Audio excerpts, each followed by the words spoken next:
मंगलमय मंगल करण वीतराग विज्ञान नमो ताहि जाते भये अरहंतादि महान। जो विद्यादि सागर सुधी जो विद्यादि सागर सुधी गुरु हैं हितैषी शुद्धात्म में निरत नित्य हितोपदेशी। वे पाप ग्रीष्म ऋतु में जल हैं सयाने पूजूं उन्हें सतत केवल ज्ञान पाने पूजूं उन्हें सतत केवल ज्ञान पाने। बोले भगवान महावीर स्वामी की, आचार्य कुंद कुंद स्वामी की, आचार्य गुरुवर विद्यासागर मुनि महाराज की, आचार्य सुमति सागर जी महाराज की, 3 कम 9 करोड़ मुनि महाराज की, आचार्य गुरुवर विद्यासागर मुनि महाराज की जय।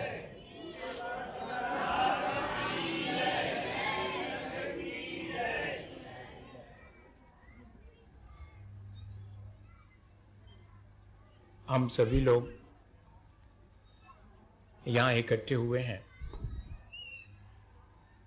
और इसलिए इकट्ठे हुए हैं कि देखें किस तरह लोग अपने जीवन में संयम को अंगीकार करते हैं। हम अपने जीवन में संयम अंगीकार नहीं कर पाए, पर जो अंगीकार कर रहे हैं उनको देखने का सुख, उनको देखने का आनंद भी कम नहीं है। जैसे विवाह तो 1 या 2 ही लोगों का होता है, बेटे का, किसी का बेटा होगा, किसी की बिटिया होगी, और क्या है विवाह। लेकिन कितने सारे लोग इकट्ठे हो जाते हैं उस विवाह में। सॉरी, बारात आ गई, अब बारात का क्या काम उसमें, ऐसा लगने लगता है। तो अब इतनी बारी बाकी लोगों का क्या काम। जिनको लेना है चुपचाप आओ, 5-7 लोग, जिनको लेना वो ले, जिनको महाराज को देना उनको दो और छुट्टी करो।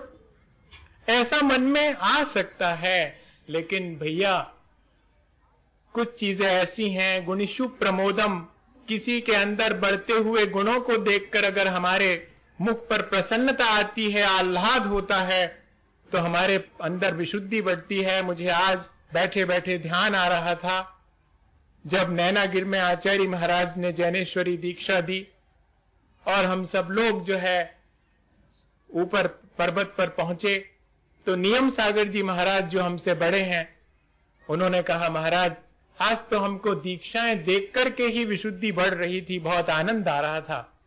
तो आचार्य जी ने क्या कहा कि यही तो है, हम जो है परस्पर एक दूसरे साधक की साधना देख करके ही आनंदित होकर अपनी कषायों को बंद करके विशुद्धि को बढ़ा करके और कितनी कर्मों की निर्जरा कर लेते हैं। जो मोक्ष मार्ग पर चल रहा है वो तो कर्मों की निर्जरा कर ही रहा है, लेकिन मोक्ष मार्गी को देख देख करके हम अपने परिणाम सुधार लेते हैं और अपने कर्मों की निर्जरा भी कर लेते हैं। एक जगत जो बाहर दिखाई देता है, जिसमें सारा कुछ हिसाब गणित से चलता है। यहां इस संसार में 2 और 2 4 होते हैं, 4 और 4 8 होते हैं, लेकिन एक ऐसा संसार है जो कि हमें दिखाई नहीं पड़ता। एक ऐसा सूक्ष्म जगत है जो हमारे सबके भीतर है, जहां क्या जुड़ता है और जहां क्या घटता है, ये हमें जरूर विचार करना चाहिए।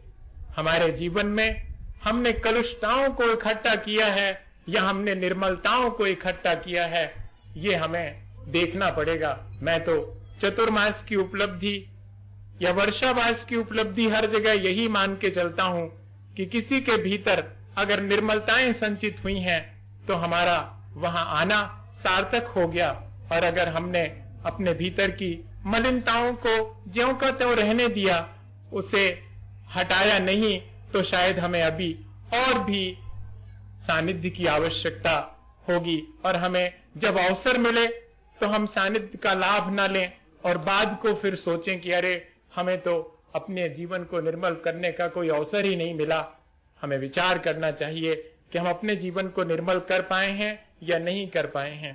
कहना बिल्कुल अलग चीज है और अनुभव करना बिल्कुल अलग चीज है। जैसे कोई व्यक्ति ये सोचे कि मैं बाजार जा रहा हूं, ठीक है, वो सोचे कि मैं नदी के किनारे जा रहा हूं, तो सोच तो सकते हैं आप कि बाजार जा रहे हैं या नदी के किनारे जा रहे हैं, लेकिन आपके चरण अगर रुके हुए हैं या आपके चरण किसी और गलत जगह पर जा रहे हैं, सिनेमा की तरफ जा रहे हैं, तो आप कहां पहुंचिएगा?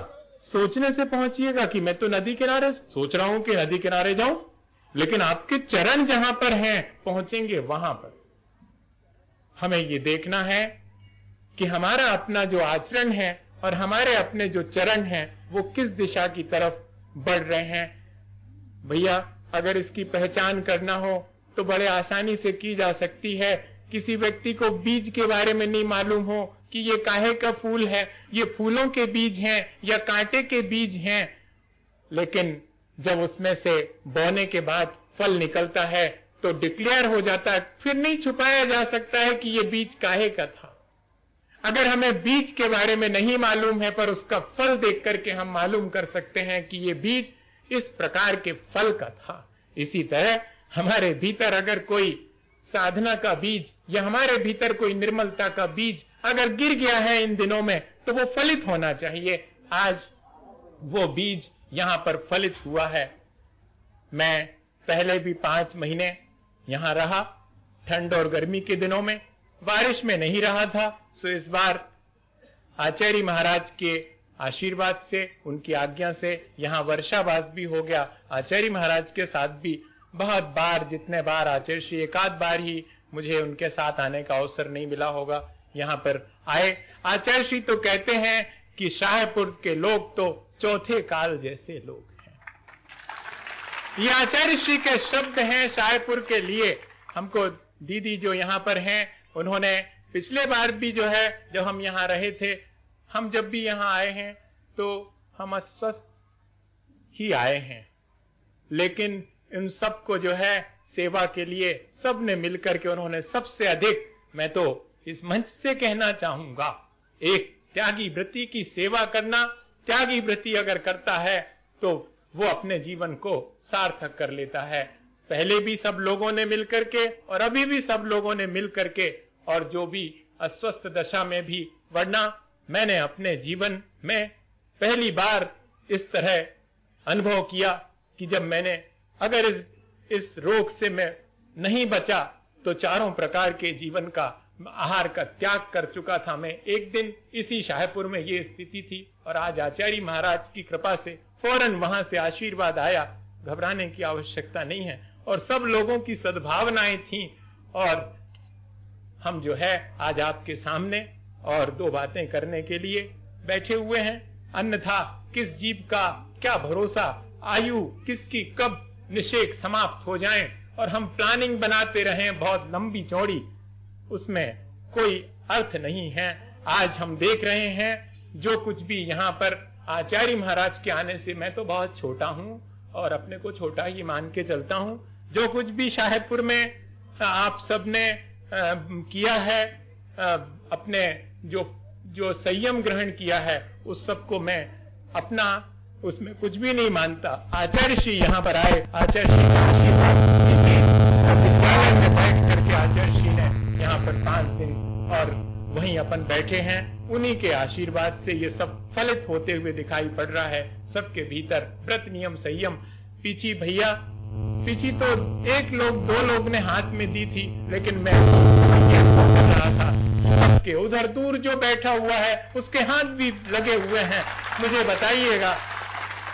बताइएगा कि सच सच बताइएगा, क्या आपके मन में उस समय नहीं था कि मैंने भी हाथ लगा दी? और आज तो जो है और एक और सौभाग्य मिल गया हमारे जीवन में कि सब तीनों महाराज भी पधारे। और पहले भी जब हम अस्वस्थ हुए थे तो दोनों महाराज अपने चतुर्मास के बीच में आए थे। भैया जहां जाओ वहां पर वात्सल्य की चर्चा करना, कि ऐसा वात्सल्य भी हमने देखा और सबने मिलकर के और हमें उस पीछी में हाथ लगाया। संयम का उपकरण है, संयमी के हाथ में ही शोभा देता है और संयमी के हाथ से ग्रहण करने में ही शोभा उसकी होती है। पीछी आत्म संयम या आत्म नियंत्रण की चीज है। जैसे पंडित जी कह रहे थे कि पीछी मिल गई अगर तो वह पीछे पड़ गई, अब आपके लिए मोक्ष दिलवा कहीं रहेगी, न ले वो चाहो तो कह के ले। ऐसा ही जो है ये पीछी, इसके गुण हैं। बहुत लोगों ने उसकी चर्चा करी। अपन उसके 5 गुणों को जरा गौर से देखें। आचार्य कुंद स्वामी ने पीछे के मूलाचार में 5 गुण लिखे हैं कि पीछी जो है वो धूली को ग्रहण नहीं करती है। इसमें धूली लग जाए, इसको धूली में लगा दो, जरा सा इशारा किया, ऐसा किया और धूली सब उसमें से नीचे गिर गई। बिना संतोष धन के और सब धन धूरी समान, ऐसा लिखा कि नहीं? ये किस बात का संदेश देती है कि संसार की सब चीजें धूल के समान हैं। उन सबको तुम भी जो है, जो इसको ग्रहण कर लिया है, तो भीतर एक क्वालिटी आ जानी चाहिए कि तुम भी जो है अब संसार की किसी चीज को ग्रहण करने की, अगर चिपक गई अपने उससे सामग्री, तो उसको भी क्षण भर के अंदर मुनि महाराज जैसे और समुद्र जैसे होता है, उसके भीतर कोई कचरा आ जाए तो 48 मिनट के भीतर उठा करके वो और बाहर कर देते हैं। इसी तरह ये पीछी इस बात की सूचना देती है कि इस पर अगर धूल लग भी जाएगी तो विद इन मूवमेंट जो है वो धूल वहां से वो ग्रहण ही नहीं करती, वो छोड़ ही देती है। पसीना को ग्रहण नहीं करती। पसीना को क्या माना गया? पवित्र मानते हैं क्या? अपवित्र मानते हैं? पसीना अपवित्रता का प्रतीक है कि पीछी जो है अपवित्रता को ग्रहण नहीं करती। ऐसे ही पीछी लेने वाला पवित्र ही होता है, वो अपवित्रताओं को ग्रहण नहीं करता है।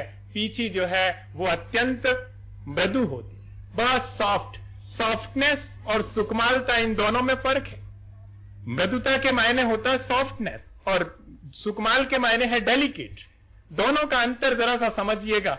मृदु है, इसको अगर जो है पूरा का पूरा, इसमें इतना सारा वजन दिख रहा है, ये सब लगा, लेकिन यहां से चींटी जा रही, उसके ऊपर भी इतनी पूरी रख दो, चींटी इसके बाद भी बोझ महसूस नहीं करेगी, उसके नीचे से निकल के चली जाएगी। ये इस पीछी की इतनी मृदुता है और आंख में चली जाए।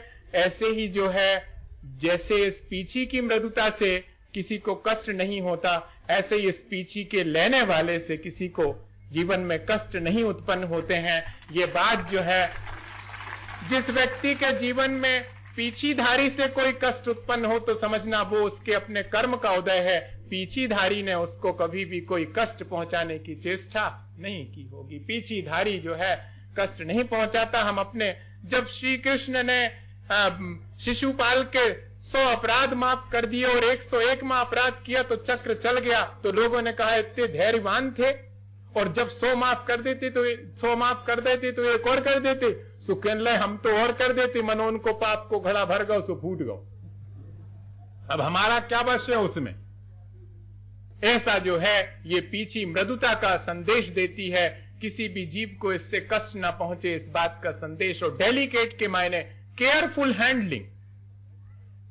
हैंडलिंग, बहुत सावधानी और बहुत सरल, इसको सजगता से हैंडल करना पड़ेगा। ऐसा घसड़ पसड़ कोई ऐसे नहीं लगा सकता इसको। एक बार ऐसा हुआ कि हम शुरू में बने थे, छुल्लक जी थे उस समय, तो पीछे हाथ में अब एक रेती का ढेर लगा था, उस पर बैठना था, तो हमने रेती पर ऐसे जोर से लगाई। आचार्य जी देख रहे थे, ए छुल्लक जी धीरे से लगाओ, वो टूट जाएगी नीचे उसमें है। उसको ऐसे रेत पर इतने जोर से लगाने की नहीं, आराम से केयरफुली हैंडलिंग। बहुत सजग और बहुत सावधान जो व्यक्ति है अपने जीवन में, प्राणियों के प्रति जो है जीवन में सजग और सावधान है, और अपने परिणामों के प्रति सजग और सावधान है, उसका ये लक्षण है। और आखिरी बात कि ये बहुत हल्की होती है, वेटलेस है, बट नॉट, हमने लिखा था कि बट नॉट हैवीनेस, भारीपन से रहित नहीं है, विदाउट हैवीनेस नहीं है। वो वेटलेस तो है, हल्की तो है बहुत, ये बहुत हल्की है पीछी, लेकिन इसको ग्रहण करने वाले के भीतर जो है हल्कापन नहीं है। इसको ग्रहण वही करेगा। अगर इसको ग्रहण करने के बाद भी धैर्य, गंभीरता और हल्कापन, धैर्य और गंभीरता नहीं आती और हल्कापन रहता है, तो ये पीछी उसके हाथ में शोभा नहीं देती है।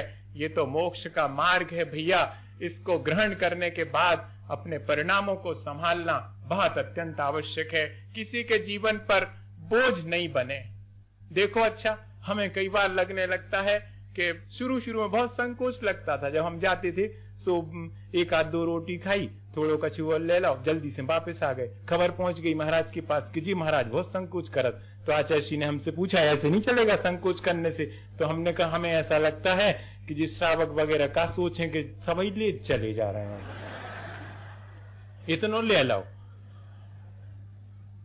तो ऐसा भाव आ जाता था। पर श्रावक को फिर बाद में आचार्य जी ने समझाया कि नहीं, श्रावक प्रेम और श्रद्धा से अपने यहां पर बुला रहा है, उसके ऊपर ये आहार जो है वो बोझ नहीं बनता। कोई भी चर्या साधु की बोझ मालूम नहीं पड़ती। अगर बोझ मालूम पड़ती है तो श्रद्धा और प्रेम नहीं होगा तो ही बोझ मालूम पड़ती है। जहां श्रद्धा और प्रेम है वहां पर, अरे भैया, शिखर जी के पहाड़ पे एक बहन चली जाती थी अपने भैया को गोद में लिए, और एक व्यक्ति कहता है इतना बड़ा तो हो गया तुम, ये तुम्हारा भाई, और इतना बोझ जो है लेकर के तुम चली जा रही, नीचे उतार दो इसको। तो वो क्या बोलती, ए भैया बोझ मत कहो, ये बोझ थोड़ी है, हमारा भैया है तो हम इसको ले जा रहे हैं ऊपर। ठीक इसी तरह से हमारे महाराज हैं, हमारे गुरु हैं, श्रावक जो है, अरे दे करके हर्षित होना बहुत कठिन है। आहार दे करके एक ग्रास मिल गया, वो छोटे बच्चे से पूछो, बड़े लोग तो नहीं कहते, छोटे बच्चे से पूछो कि का दो, तो वो जानी देखत के का दो, तो पानी दो तो रोटी, एक ग्रास देने मिला, अब कहीं देखे आ रहा है, बेदौलत चले जा रहे हो। जो मिल जाए रास्ता में ले ले, महाराज ने हमसे ले ले। और अगर दो मिल जाए वो को, फिर तो आप देखो उनके गुइयों के बीच में भी सुने हैं कि हमने दूध आई थी और वो जो भी और जो, ये क्या है बताइए। दे रहे हैं और देते समय भी बोझ महसूस नहीं कर रहे हैं। यही पीछे की विशेषता है। और जिन लोगों ने संयम ग्रहण किया है, बहुत सावधानी रखें भैया, पब्लिक ओपिनियन में नहीं पड़े। जनता क्या सोचती है इसके बारे में कोई भरोसा नहीं है। पब्लिक ओपिनियन में नहीं पड़े। लोग पूछेंगे काय के दिन को लो, कोई आवश्यकता नहीं बताने की कितने दिन का लिया। आजीवन वाले ने आजीवन, जिनने अगर 27 दिन का भी लिया, किसी ने 28 दिन का भी लिया, और हमसे कहा कि महाराज बस 1-2 साल में वो पूरा कर लूंगा मैं, अब बस ये तो थोड़ा रख लिया है। कुछ लोगों ने इसलिए रख लिया कि जब पंचकल्याणक होंगे और माता पिता बनना पड़ेगा, वो पूरा ले लाओ, सो फिर थोड़ी बन सकत माता पिता। एक दिन की छूट रख ली है और रहेंगे ब्रह्मचर्य से ही, लेकिन कहवे कि लाने एक दिन की छूट है, लेकिन जब माता पिता बनने का अवसर आएगा तो कह देंगे और उसके बाद पूरा ले लेंगे। पूरा तो ले ही लिया। इस तरह से भी कई लोगों ने ऐसी अपनी भावना व्यक्त की है। ऐसे निर्मल परिणाम अगर कोई टीका टिप्पणी भी कर सकता है भैया, उसमें क्या देर लगती है। देखो लोमड़ी के अंगूर खट्टे, गई तो हती वे लोमड़ी अंगूर खावे हैं, और अपनी सहेलियों से कह के गई थी कि हम जा रहे, और जब उनको कूदी ऊपर, जब आया ही नहीं उसमें पकड़ में, सो वापस चुपचाप लौटे। सहेलियों ने पूछी कैसे लगे, अरे कहला सब खट्टे हते। जो व्यक्ति, ये सॉरग्राफ्स रेशनलाइजेशन कहलाता है साइकोलॉजी में। ये जो है, हमें जो चीज प्राप्त नहीं हुई उस चीज की निंदा करना बहुत आसान है, उस चीज के दोष देखना बहुत आसान है, पर उस चीज को प्राप्त करने के लिए प्रयत्न करना बहुत कठिन है। भर्तृहरि थे, भर्तृहरि साधु हो गए, और साधु होकर के एक दिन अपने गांव में ही आए और पेड़ के नीचे जो है और लेटे हुए थे। एक पत्थर का मुड़ी सा लगा हुआ था, मुड़ी से पत्थर रखे थे, तो वहां से पानी भरने वाली माताएं लोग निकली और उनने कही कि काय जी कौन साधु आए। अरे कहला अपनो भरतू आए, भरतू। अब अपने गांव को हो वैसे ऐसा ही क्या आदमी, तो कहते अपनो भरतू आए। सो दूसरे ने कही कहला देखो बन तो वह साधु, मनो मुड़ी सो नहीं छूटो अवे। अब देखो वो नहीं दिख रहा हो, जे दिख रहा कि मुड़ी सो नहीं छूटो अवे। सो उनने सुन लिया, उनने की बात तो सही है, कमी रह गई, अपन को क्या करने, जब सब छोड़ो तो जो मुड़ी सो भी छोड़ दो, पथरा रख कर दो। वे लोग तो सब पानी भरने चली गई और इन्होंने जो है धीरे से पत्थर एक तरफ किया, अपना हाथ लगा के लेट गए। वापस लौटी तो फिर देखी, कहने लगे जी बदले नहीं तन न कह दई मुड़ी से की वो अलग कर दो। इतना अहंकार है इनको। अब देखो ने मने चित्ती भी तुम्हारी, पट्ट भी तुम्हारी। अब अगर हम धरे थे तो दिक्कत आती, अगर अलग करने दी तो दिक्कत। भैया जन ऐसे अज्ञानी जीव की अपेक्षा से अपने ज्ञान और संयम को जरा भी मलिन नहीं होने देना। और सबसे बड़ी चीज मुझे जो कहनी है कि जिन लोगों ने भी पीछे ली है उन्होंने अपने मन को बदला है। ये संयम हमें सिखाता है पूरे जीवन के अंत तक वो वैसा मन। आचार्य श्री कहते हैं कि हमेशा अपने दीक्षा के दिन को याद रखना। तुमने किस वैराग्य से भरकर के ये पीछी और ये जैनेश्वरी दीक्षा ली थी, वो दिन याद करके, और मन जो है अगर कभी डगमगाएगा तो संभल जाएगा। ऐसे ही आज का दिन जिन जिन ने लिया है वो अपने जीवन में याद रखें कि कैसे हजारों लोग देख रहे थे और मैंने पीछी दी और पीछी ग्रहण की है।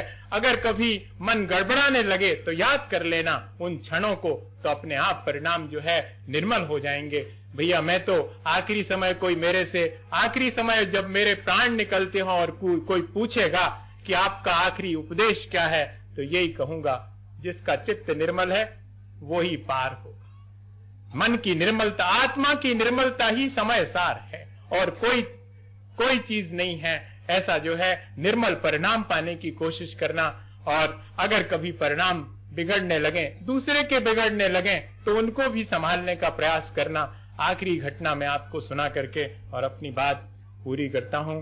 महाराज ने तो बहुत थोड़ा थोड़ा सा बोल करके, दोनों मुनि महाराज ने, और हमें बुद्धू ही सा बना दिया। हम तो सोच रहे थे कि थोड़ो बोले तो हमें कम बोलना पड़ेगा, तो महाराज ने बहुत थोड़ा संक्षेप में कह के, और महाराज हमारी हमेशा प्रशंसा करते, तो हम तो ये समझते हैं कि हम उस प्रशंसा के लायक नहीं है। मनो ये उनकी प्रशंसा है, दूसरे के प्रशंसा करने वाला तो प्रशंसनीय है ही, जो उनकी हो रही वो हो चाहे न हो।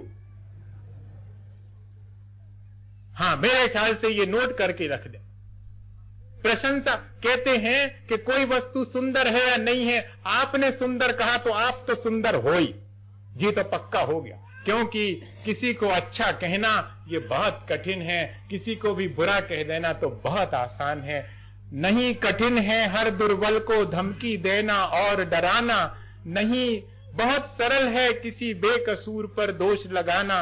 अरे बेबस को क्या और गिराना, उसे उठाओ तो मैं जानूं, तन का क्या श्रृंगार सजाना, मन श्रृंगारो तो मैं जानूं। ये मन जो है आज के दिन मन का श्रृंगार करने का ये दिवस है, और हमने अपने मन को श्रृंगार लिया। साधुता यही है कि कितनी भी मुश्किलों के बाद और हम अपने मन को बिगड़ने नहीं देते हैं। यही धैर्य हम सबके भीतर, जिन्होंने संयम ग्रहण किया है, हम सबके भीतर भी रहे। एक घटना है, एक साधु जी नाव में जा रहे थे, या अब नाव में बैठ करके उनको, वैसे साधु जी थे जो बैठ सकते हैं, सब प्रकार के साधु जी हैं भारत में। अब हमको साधु जी आप मानते हैं, है ना, तो हम वैसे वाले हैं, हम पांव चलते हैं बिना जूते के चलेंगे, जिंदगी भर पांव ही चलेंगे। कोई ऐसे भी होते हैं जो कि गाड़ी वगैरह में भी चलते हैं, अब वो ठीक है। तो वो नाव में बैठे और उस पार जा रहे थे, उसी में और 9 युवक भी बैठे थे।